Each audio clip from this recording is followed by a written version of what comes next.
Hello friends, good morning to all of you. Welcome to my YouTube channel. आज हम general science के question जो है वो डिस्कस करेंगे। तो चलिए स्टार्ट करते हैं क्वेश्चन नंबर 1 से। एंटीबॉडीज़ का निर्माण किससे होता है? हमारे पास ऑप्शंस हैं प्लेटलेट्स, आरबीसी, लिम्फोसाइट और इओसिनोफिल्स। तो जो एंटीबॉडीज़ होती हैं उनका निर्माण होता है लिम्फोसाइट से। वैसे इन जनरल आपने सुना होगा कि हमारी जो सफ़ेद रक्त कोशिकाएं होती हैं, हमारी जो डब्ल्यूबीसी होती हैं, वो हमारे शरीर का डिफेंस सिस्टम होती हैं। तो ये जो लिम्फोसाइट और इओसिनोफिल्स हैं ये डब्ल्यूबीसी का ही एक प्रकार है। उसमें जो लिम्फोसाइट हैं एंटीबॉडीज उससे बनती हैं। Option C is correct answer. Next है रतौंधी किस विटामिन की कमी से होता है, जिसको नाइट ब्लाइंडनेस भी कहा जाता है? ऑप्शन है vitamin A, vitamin B6, vitamin B12, vitamin C. जो विटामिन सी है उसकी कमी से हमें स्कर्वी रोग होता है, ठीक है। और जो विटामिन B12 है उसकी कमी से एनीमिया होता है और डिमेंशिया भी होता है, ठीक है। और विटामिन B6 है, विटामिन B6 की कमी से भी एनीमिया होता है, जिसे हम खून की कमी कहते हैं। और विटामिन ए की कमी से जो है वो नाइट ब्लाइंडनेस या रतौंधी रोग होता है। मतलब इसमें रात को नहीं दिखाई देता है ना। तो ये विटामिन ए की कमी से होता है। नेक्स्ट है मनुष्य का नेत्र किस तरंग लंबाई के लिए संवेदी या सेंसिटिव होता है? ऑप्शंस है ऑप्शन ए है 300 to 390 नैनोमीटर, ऑप्शन बी है 300 to 360 नैनोमीटर, ऑप्शन सी है 380 to 760 नैनोमीटर और डी है 790 to 800 नैनोमीटर। तो ये हमारे पास option C is correct answer. 380 to 760 nanometre मनुष्य का नेत्र इस तरंग की लंबाई के लिए सेंसिटिव होता है। नेक्स्ट है बायोस्फीयर की परिभाषा क्या है? बायोस्फीयर क्या होता है? ऑप्शंस हैं पृथ्वी तथा वायुमंडल जिसमें जीव रहते हैं, ऑप्शन बी है पृथ्वी पर मिलने वाले सभी जीव, ऑप्शन सी है पृथ्वी के सभी पादप, ऑप्शन डी है पृथ्वी के सभी जीव जंतु। तो जो बायोस्फीयर होता है वो अर्थ और जो हमारी अर्थ है उसके अराउंड जो भी एनवायरनमेंट है, जिसको मतलब जो भी हमारे एटमॉस्फेयर है, वायुमंडल है, और उसमें जितने भी जीव रहते हैं वो सब बायोस्फीयर कंबाइन में वो सब बायोस्फीयर बनाते हैं, ठीक है। तो पृथ्वी तथा वायुमंडल जिसमें जीव रहते हैं उसे हम बायोस्फीयर कहते हैं। Option A. नेक्स्ट है निम्नलिखित में से कौन सा पौधों का हार्मोन नहीं है? तो इस क्वेश्चन का आंसर देने के लिए सबसे पहले पता होना चाहिए कि पौधों के हार्मोन जो है वो 5 टाइप के होते हैं, 5 प्रकार के हैं, ठीक है। और वो होते हैं ऑक्सिन, जिब्रेलिन, साइटोकाइनिन, इथाइलिन और एब्सिसिक एसिड, जिसको ए भी कहा जाता है, ठीक है। अब इनमें से जो हमारे पास ऑक्सिन है, जिब्रेलिन है, साइटोकाइनिन है और इथाइलिन है, ये ग्रोथ प्रमोटिंग हार्मोन होते हैं, ये पौधों की ग्रोथ को प्रमोट करते हैं।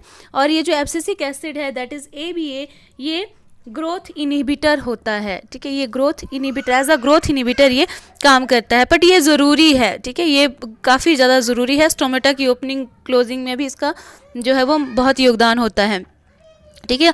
और एब्सिसिक एसिड को स्ट्रेस हार्मोन भी कहा जाता है, प्लांट्स में उसको स्ट्रेस हार्मोन भी कहा जाता है, ठीक है। तो अब आई थिंक ये क्लियर हो गया है कि पौधों का हार्मोन कौन सा नहीं है, तो वो कैल्शियम नहीं है। कैल्शियम जो है वो न्यूट्रिएंट है, ये हार्मोन नहीं है। Option C is correct. Next है एस्बेस्टस को कारोबारी प्रयोग के लिए अब प्राथमिकता नहीं दी जाती, क्यों नहीं दी जाती? ऑप्शंस हैं इससे फेफड़ों का कैंसर हो सकता है, इसकी बनावट बहुत कमज़ोर है, नेक्स्ट ऑप्शन है यह ध्वनिरोधी नहीं है, और डी ऑप्शन है यह आग जल्दी पकड़ लेता है। तो एस्बेस्टस को कारोबारी प्रयोग के लिए अब प्राथमिकता नहीं दी जाती है क्योंकि इससे फेफड़ों का कैंसर जो है वो हो सकता है, ठीक है। तो ऑप्शन ए जो है वो इसका आंसर है।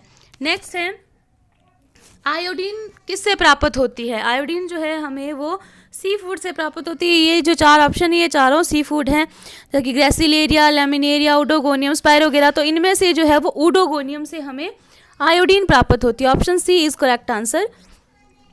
नेक्स्ट है यदि किसी जहाज पर पीला ध्वज लहरा रहा है तो इसका अभिप्राय यह है कि ऑप्शन ए है उस जहाज में ईंधन समाप्ति के कगार पर है, ऑप्शन बी है वह रुग्णता प्रसार निरोधन मीन्स क्वारंटीन की स्थिति में है। अभी हम कोरोना पीरियड से गुजरे हैं तो हमें क्वारंटीन का मतलब समझ में आता है ना।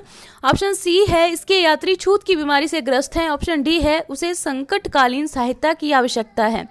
तो इसका सही आंसर है ऑप्शन बी, वह रुग्णता प्रसार निरोधन स्थिति में है। नेक्स्ट क्वेश्चन है स्केफाइड बोन मानव शरीर के किस हिस्से में होती है। ऑप्शन है कोहनी, घुटना, कलाई या कंधा। तो स्केफाइड बोन जो है वो कलाई में होती है, ऑप्शन सी। नेक्स्ट है चिकित्सीय शब्दावली में मरीज शून्य पेशेंट जीरो किसे कहा जाता है। ऑप्शंस हैं कोई महामारी फैलने पर रोग की गिरफ्त में आने वाला पहला रोगी। ऑप्शन बी है किसी महामारी में अंतिम रोगी। ऑप्शन सी है महामारी में पूर्णतया रोग मुक्त हुआ व्यक्ति। ऑप्शन डी है ऐसा रोगी जिसके उपचार की कोई गुंजाइश ना हो। तो जो पेशेंट जीरो है वो होता है कोई महामारी फैलने पर रोग की गिरफ्त में आने वाला पहला रोगी। नेक्स्ट है निम्नलिखित में कौन सा पौधा वाहनों के प्रदूषकों को अवशोषित करने के लिए सामान्य तथा सड़कों के साथ साथ उगाया जाता है। ऑप्शंस हैं बोगनविलिया, मेहंदी, चिनार या सागवान। तो ये जो है वो बोगनविलिया है जो कि सड़कों के किनारों पे भी लगाया जाता है, ठीक है, और नॉर्मली भी हम लोग लगाते हैं इसको। नेक्स्ट है घासों और सामान्य उद्यानीय पौधों की उत्पत्तियों के सिरे पर भोर के समय पानी की बूंदें दिखती हैं। यह जल संचयन किससे प्राप्त होता है। ठीक है, मतलब कि जब हम मॉर्निंग में जब हम बहुत सुबह सुबह उठते हैं ना, तो जो हमारी घास होती है, ग्रीन ग्रास होती है, उस पर अगर हम चलें तो वहाँ पे हमें क्या दिखती हैं, पानी की बूंदें दिखती हैं घास पे। तो बिल्कुल टॉप पे होती हैं वो, और ये बूंदें जो होती हैं वो किस कारण होती हैं, कहाँ पे जो है वो पौधों में जो है वो पानी स्टोर होता है और वो बाहर निकलता है। ऑप्शंस है वायुमंडल, संवहन मंडल, रंध्र या जलरंध्र। तो ये हाइड्रोथोर्स जिसको कि क्या कहा जाता है, जलरंध्र कहा जाता है। ऑप्शन डी, इससे ये निकलती हैं, मतलब पौधे के अंदर ही हाइड्रोथोर्स होते हैं, पोर्स होती हैं छोटी छोटी, जो खूब बहुत सारा पानी उन्होंने संचय किया होता है, सुबह के टाइम पे वो पानी जो है वो छोटी छोटी बूंदों के रूप में बाहर निकलता है। नेक्स्ट है एड्स, गलसुआ और पोलियो में क्या एक समान है। ऑप्शंस हैं छोटे बच्चे अधिक जल्दी से प्रभावित होते हैं। ऑप्शन बी है इनके लिए अभी तक प्रभावी दवा विकसित नहीं हुई है। ऑप्शन सी है ये विषाणुओं द्वारा होते हैं, और ऑप्शन डी है उनके रोगाणु रुधिर आधान के द्वारा स्थानांतरित हो सकते हैं। तो इनमें एक जो कॉमन बात है वो ये है कि ये विषाणुओं के द्वारा होते हैं। एड्स जो है वो HIV वायरस से होता है, गलसुआ और पोलियो भी जो है वो वायरस से होते हैं, ठीक है। नेक्स्ट क्वेश्चन है हमारे पास, कौन सा एक मनुष्य में अवशेषी अंग है, वेस्टिजियल ऑर्गन है, ठीक है। तो मतलब जो वेस्टिजियल ऑर्गन वो ये है, वो मतलब ये होता है कि जब हमारे पूर्वजों में उन ऑर्गन्स का कोई काम था, जब हम इवोल्यूशन की बात करें तो, पर अभी हमारी बॉडी में वो प्रेजेंट तो हैं पर उनका कोई भी काम नहीं है बॉडी में, तो उन्हें वेस्टिजियल ऑर्गन या अवशेषी अंग कहा जाता है। For example wisdom teeth, appendix, tonsils, nictitating membrane, ये सब जो है वो वेस्टिजियल ऑर्गन है, ठीक है। जो हमारे ईयर पिन्ना होता है वो भी वेस्टिजियल ऑर्गन है। अब इसमें जो है हमारे पास कैनाइन टीथ, वो भी वेस्टिजियल ऑर्गन है। ऑप्शन सी जो है वो करेक्ट आंसर है। ये हमारे पास जो कैनाइन टीथ है ये हमारा वेस्टिजियल ऑर्गन है, मनुष्य में वेस्टिजियल ऑर्गन है ये। नेक्स्ट क्वेश्चन है मनुष्य के हृदय में कितने चैम्बर होते हैं। ऑप्शंस है 4, 3, 2 या 5। आई होप कि ये सभी को ही पता होगा कि मनुष्य के हृदय में जो है वो 4 चैम्बर होते हैं, 2 ऑरिकल्स एंड 2 वेंट्रिकल्स, ठीक है। नेक्स्ट क्वेश्चन है कौन सा रोग विषाणु द्वारा नहीं होता है, मीन्स कि वायरस के द्वारा नहीं होता है। ऑप्शन है छोटी माता, हैजा, हेपेटाइटिस या फिर खसरा। तो जो इनमें से जो हैजा है, कॉलेरा जो है वो विषाणु के द्वारा नहीं होता, कॉलेरा जो है वो होता है जीवाणु के द्वारा, ठीक है, मीन्स बैक्टीरिया के द्वारा ये होता है, ठीक ना। और बैक्टीरिया है वाइब्रियो कॉलेरी, ठीक है। और जो हमारे पास मीजल्स है ये मॉर्बिलो वायरस की वजह से होता है। जो हमारे पास हेपेटाइटिस है ये हेपेटाइटिस वायरस जो है ABCDE टाइप के होते हैं उनसे होता है। और जो छोटी माता है दैट इज चिकन पॉक्स, वो होता है वेरिसेला जोस्टर वायरस जो है उसके कारण होता है, ठीक है। नेक्स्ट है वर्टिब्रेट्स, कशेरुकियों के विभिन्न वर्गों के जंतु विभिन्न वर्गों के जंतु एक विशेष प्रकार के आवास में समान अनुकूलन लक्षण विकसित कर लेते हैं, यह घटना क्या कहलाती है? मीन्स कि जो अलग अलग कैटेगरीज के वर्टिब्रेट्स होते हैं, अगर वो सेम एक ही एनवायरनमेंट में रहते हैं, मीन्स एक ही हैबिटेट में अगर वो रहते हैं, है ना, तो वो जो है वो बिल्कुल सेम जो है उनके मतलब जो लक्षण होते हैं वो हो जाते हैं उनके, ठीक है ना, ये एक जैसे जो है वो लक्षण शो करते हैं वो। तो ये इस घटना को हम क्या कहते हैं? ऑप्शंस हैं convergent evolution, adaptive radiation, mimicry या फिर पैरेलल इवोल्यूशन। तो ये होता है हमारे पास कन्वर्जेंट इवोल्यूशन, दैट इज सम अभिरूप विकास, ठीक है। नेक्स्ट है निमोनिया एक जीवाणु रोग है जो जीवाणु के प्रकार से फैलता है। ऑप्शंस है वैसिली, कोकाई, स्प्रिली या फिर विब्रियो। तो जो निमोनिया जो है एक जीवाणु मीन्स बैक्टीरिया से होने वाला रोग है और ये फैलता है, मतलब इसका जो बैक्टीरिया होता है वो कोकाई फॉर्म का होता है, कोकस होता है, ठीक है, कोकाई फॉर्म का होगा, मीन्स कि ऐसे राउंड शेप का ऐसे होगा कोकाई, ओके। जो वैसिली होते हैं वो वैसिलस शेप के होते हैं, है ना, ऐसे सिलेंडर की जैसे शेप होती है उनकी। विब्रियो जो होते हैं वो इस तरह के होते हैं, इस तरह की शेप होती है विब्रियो की, ठीक है। और जो स्प्रिली हैं वो ऐसे होते हैं स्पाइरल की तरह, ओके।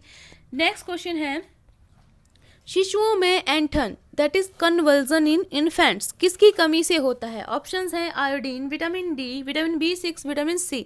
तो ये है हमारे पास विटामिन बी जिसको कि पायरिडॉक्सिन भी कहा जाता है। विटामिन B6 का नाम है पायरिडॉक्सिन, उसकी कमी से शिशुओं में कन्वर्जन्स या फिर एंठन जो है वो रोग होता है। नेक्स्ट है पौधों का कौन सा भाग श्वसन या रेस्पिरेशन श्वसन गैसों का आदान प्रदान करता है, ठीक है। जो पौधों का भाग होता है वो कौन सा जो है वो गैसों का आदान प्रदान करता है? जड़, पत्ती, बीज या सभी, ठीक है। तो वैसे तो पौधों में मेन जो होता है पौधों में मेन गैसों का आदान प्रदान स्टोमेटा करता है। इन चारों ऑप्शन में अगर ये सभी की जगह अगर स्टोमेटा लिखा होता, रंध्र लिखा होता तो सही आंसर वही होना था, पर इसमें जड़, पत्ती, बीज तीनों लिखे हैं, ठीक है ना। तो मेनली अगर देखा जाए तो जो तने, जड़, पत्तियां हैं उनकी सतह से भी जो है वो रेस्पिरेशन होती है, ठीक है, रेस्पिरेशन उनकी सतह से भी होती है। बट अगर मुख्य अंग देखा जाए तो जैसे पत्ता है, ठीक है ना, पत्ती जो है वो मेन जो है वो गैसों का आदान प्रदान करता है क्योंकि इसमें क्या होते हैं? स्टोमेटा होते हैं, ठीक है, स्टोमेटा आर प्रेजेंट। नेक्स्ट है धान के झुलसा नामक रोग का कारक क्या है? ऑप्शंस है जीवाणु, मैग्नीशियम की कमी, जिंक की कमी या फिर फफूंदी। तो झुलसा नामक रोग जो होता है धान में वो जिंक की कमी से होता है, that is option C. Next है पत्ती का निर्माण शरीर के किस अंग में पित्त का निर्माण जो है वो शरीर के किस अंग में होता है, ठीक है। जो हमारा पित्त होता है, बाइल जिसको कहा जाता है, उसका निर्माण जो है वो कहाँ पे होता है, ठीक है। ऑप्शंस है गुर्दे, छोटी आंत, बड़ी आंत या यकृत। तो यकृत जो हमारा लीवर है, यकृत को कहा जाता है लीवर। तो जो लीवर है उसमें जो है वो बाइल जूस बनता है, फिर लेटर वो स्टोर होता है गॉल ब्लैडर में, ठीक है, पर यकृत में ये बनता है।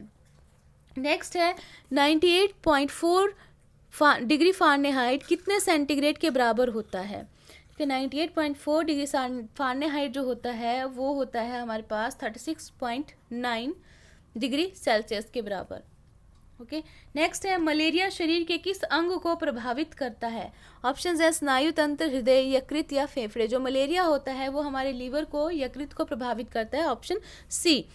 नेक्स्ट क्वेश्चन है कौन सा रक्त ग्रुप सर्वदाता या डोनर कहलाता है? ऑप्शंस हैं O, A, B, A और B, ठीक है। तो ये सभी को पता है कि यूनिवर्सल डोनर जो होता है वो होता है O ब्लड ग्रुप, ठीक है ना। जो ब्लड ग्रुप O है हमारे पास इसको कहा जाता है यूनिवर्सल डोनर।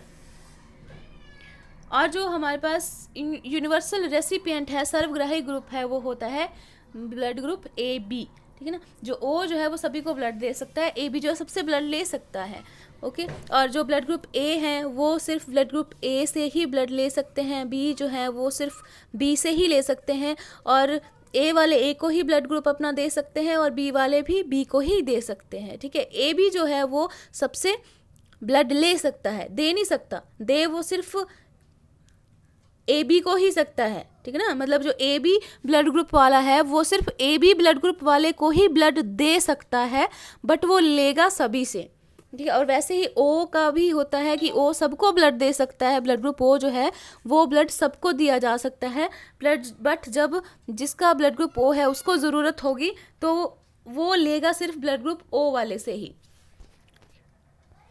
नेक्स्ट है protein which render a cell less susceptible to attack by viruses is called.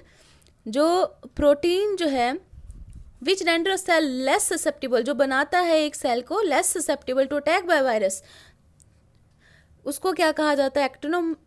एक्टोमायोसिन, Chloromycetin, hybridoma या इनफिरॉन, ठीक है। तो ये कहा जाता है हमारे पास क्लोरोमाइसिटिन। क्लोरोमाइसिटिन जो होती है वो एक एंटीबायोटिक होती है और इसका यूज़ किया जाता है जैसे बहुत सारे बैक्टीरियल इन्फेक्शन की ट्रीटमेंट के लिए। ओके, तो फ्रेंड्स ये थे कुछ हमारे पास जनरल साइंस के क्वेश्चंस। आई होप कि आपको वीडियो पसंद आया होगा और क्वेश्चन भी आपको पसंद आए होंगे। तो प्लीज़ लाइक करें, शेयर करें और मेरे चैनल को सब्सक्राइब करें। Thanks for watching.